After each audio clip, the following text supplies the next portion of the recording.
वो पूर्णिमा की रात थी। चारों तरफ सन्नाटा था। इतने सन्नाटे में जंगल से जंगली भेड़ियों के रोने की आवाज आ रही थी। गांव की गली के कुत्ते जोर जोर से भौंक रहे थे। कुछ ही देर बाद वो शांति से अपना कोना पकड़कर सो गए। गांव का एक भी आदमी अपने घर से बाहर नहीं था। सभी अपने घरों में आराम से सो रहे थे। तभी जंगल से एक बहुत ही भयानक चुड़ैल गांव की तरफ आ रही होती है, जिसे गांव के अंदर गाय बकरी बंधे हुए दिखाई देते हैं। क्या बात है, यहाँ तो गाय बकरी बंधी हुई है। इन्हीं को खा जाती हूँ, कम से कम मेरी थोड़ी सी भूख तो मिट जाएगी। ये सोचकर चुड़ैल उन गाय और बकरियों को उठाकर अपने मुंह में निगल जाती है। जिसके बाद चुड़ैल आगे बढ़ने लगती है। आगे उसे एक चंपत लाल हाथ में डिब्बा लिए हुए दिखाई देता है। अरे भैया, कितनी रात हो गई और ये रात के समय संडास आना सबसे बड़ी दिक्कत वाली बात है। काश हमारे गांव में भी टॉयलेट होते। कम से कम रात के समय जंगल तो न जाना पड़ता। चंपत लाल अपने आप से ये सब कह ही रहा होता है कि इतने में उसे अपने सामने एक बहुत ही भयानक चुड़ैल खड़ी हुई दिखाई देती है, जिसे देखकर उसके पैरों तले जमीन खिसक जाती है और वो बहुत डर जाता है। हे भगवान, इतनी भयानक चुड़ैल! ये चुड़ैल यहाँ क्या कर रही है? अरे भागो रे भागो, संडास जा रहा था, सामने चुड़ैल प्रकट हो गई। अब तो मेरी संडास भी ऊपर चढ़ गई है। भागो भागो भागो। चंपत लाल वहां से भागने की कोशिश करता है, लेकिन चुड़ैल हवा में उड़कर उसे पकड़ लेती है। मुझसे बचकर कहाँ भाग रहा है तू? तू नहीं जानता क्या कि मैं कितनी शक्तिशाली हूँ? एक बार जिसे मैंने देखा, फिर वो मेरे हाथों से नहीं बच सकता। अरे चुड़ैल, मुझे छोड़ दे चुड़ैल। मैंने तेरा क्या बिगाड़ा है? तू मुझे क्यों मार रही है चुड़ैल? किसने कहा कि मैं तुझे मारूंगी? मैं तुझे मारूंगी नहीं, मैं तुझे अपने साथ ले जाऊंगी। चुड़ैल चंपत लाल को अपने साथ हवा में उड़ाकर जंगल की तरफ ले जाने लगती है।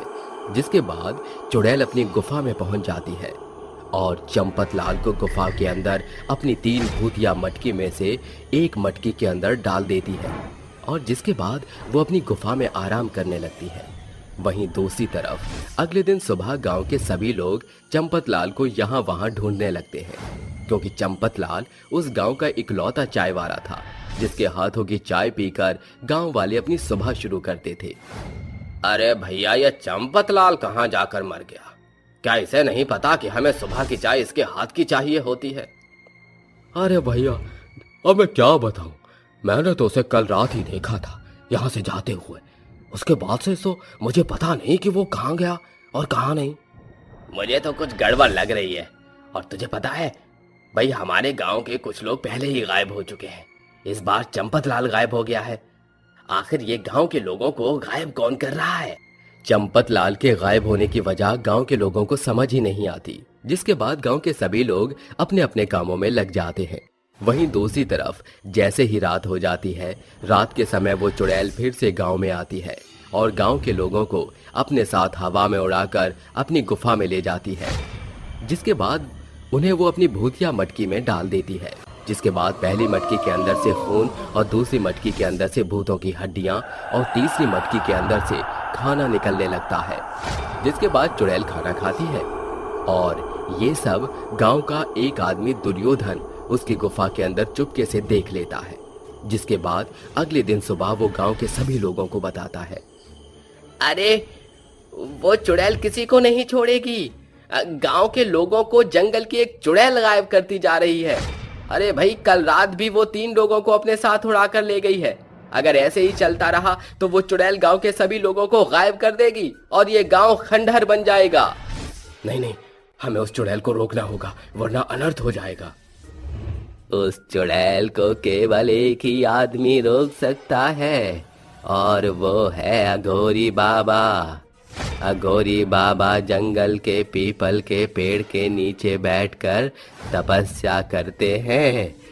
अगर तुम लोग उन्हें मनाकर गांव ले आओ तो वो चुड़ैल को भगाने में हमारी मदद करेंगे। बूढ़े आदमी की बात सुनकर सूरज और दुर्योधन दोनों मिलकर जंगल में अघोरी बाबा को ढूंढने के लिए निकल जाते हैं। वहीं दूसरी तरफ धीरे धीरे रात होने लगती है और जंगल में गुफा के अंदर आराम करती हुई चुड़ैल अपनी नींद से जाग जाती है, जिसके बाद वो अपना अगला शिकार ढूंढने के लिए निकलती है। आज की रात सब कुछ ठीक हो जाएगा। ये कहकर वो गांव की तरफ बढ़ने लगती है, जिसके बाद जब चुड़ैल गांव पहुंचती है तो उसे गांव के अंदर एक भी आदमी दिखाई नहीं पड़ता। इसके बाद वो बहुत आग बबूला हो जाती है और गांव के लोगों के घर तोड़ने लगती है, जिसके बाद वो गुस्से से कहती है,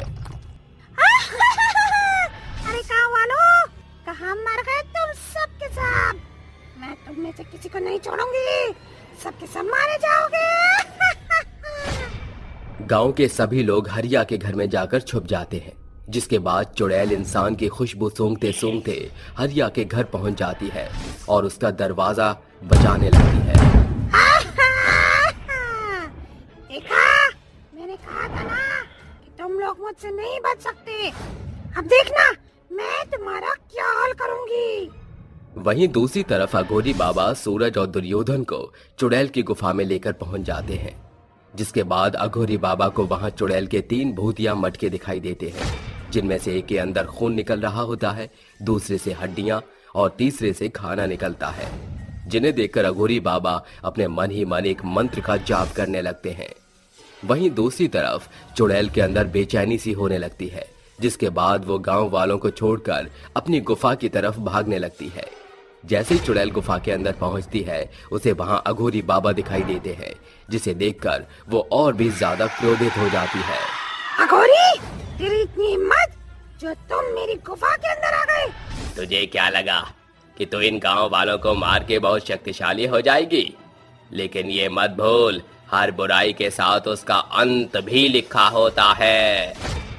ये कहकर अघोरी बाबा अपने मन ही मन मंत्रों का जाप करते हैं, जिसके बाद वो चुड़ैल के ऊपर बभूति फेंक देते हैं और चुड़ैल की शक्तियां कम हो जाती हैं, जिसके बाद चुड़ैल तड़पते हुए अघोरी से कहती है, रुक जाओ, मैं तुम्हें बताती हूँ, मुझे मत मारो। ये कुछ समय पहले की बात है। मैं इसी गाँव में रहा करती थी। मैं कुम्हार की पत्नी थी और अपने पति के साथ मटके बनाकर गाँव भर में बेच दिया करती थी। मटके बेचकर हमारी अच्छी खासी कमाई हो जाती थी, लेकिन गांव की ऊंची जाति के लोग हमें बिल्कुल पसंद नहीं करते थे, क्योंकि हम छोटी जाति से थे। इसलिए वो हमारे साथ बहुत ही बुरा बर्ताव करते थे और एक दिन उन्होंने हमें गांव से निकाल दिया, जिसके बाद हम जंगलों में भटक रहे थे। हम इस गुफा में आकर अपना गुजारा कर रहे थे, लेकिन एक दिन मेरे पति की भूख प्यास से मृत्यु हो गई, जिसके बाद मैं बिल्कुल अकेली रह गई थी। वही एक दिन मैं भी अपने पति के गम में चल बसी, लेकिन मैं मरने के बाद चुड़ैल बन गई और मैं बहुत शक्तिशाली होना चाहती थी, ताकि मैं इस गांव के ऊपर अपना हाथ चला सकूं। अब तो इन गांव वालों का कुछ नहीं बिगाड़ेगी। तू मुझे नहीं रोक सकता। मैं अपने भूतिया मटकों की मदद से इन गांव के सभी लोगों को बर्बाद कर दूंगी। चुड़ैल की आवाज सुनकर अघोरी बाबा मन ही मन मंत्रों का जाप करने लगते हैं, जिसके बाद चुड़ैल के भूतिया मटके अपने आप फूट जाते हैं। वहीं दूसरी तरफ अघोरी बाबा चुड़ैल के ऊपर पवित्र गंगा जल छिड़क देते हैं, जिसके बाद चुड़ैल तड़प तड़प के मर जाती है और उसकी आत्मा को शांति मिल जाती है, जिसके बाद गांव के ऊपर से चुड़ैल का साया हमेशा हमेशा के लिए खत्म हो जाता है और गांव के सभी लोग खुशी खुशी अपना जीवन जीने लगते हैं।